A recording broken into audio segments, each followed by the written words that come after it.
ముఖ్యమంత్రి గారు పదే పదే చెప్తుంటారు మాది ఎడ్యుకేషన్ ఇరిగేషన్ ఇవే మా ప్రాధాన్యత అంశాలని. మీ ప్రాధాన్యత అంశాలు అవి కాదు.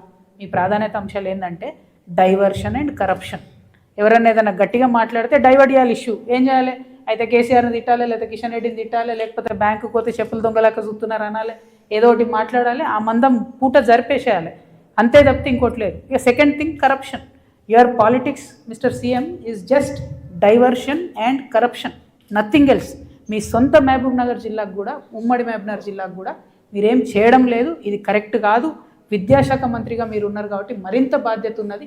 తుమ్మిళ్ళ ప్రాజెక్టు పక్కనే మొన్ననే యాక్సిడెంట్లు అయినాయి, ఇట్లా రోడ్లు టిప్పర్లు కొట్టిపోతున్నారు. సరే ఇప్పుడు చెప్తా టిప్పర్ల కథ. రోడ్లు ఎందుకు బాగాలేవు ఆలంపురంలో అంటే ఇసుక దందా జరుగుతుంది. అక్కడ ఉన్న వాళ్ళని అడిగినా మరి మీరు ఊరోళ్ళు అందరు కలిసి ఆపొచ్చు కదా టిప్పర్లు అంటే, ఎక్కడ ఆపుతాము? రేవంత్ రెడ్డి గారు బొమ్మ పెట్టుకున్నారట టిప్పర్లు అన్నిటి మీద. ముఖ్యమంత్రి గారు బొమ్మ పెట్టుకొని బాజాబ్తా నడుపుతున్నారని చెప్తున్నారు.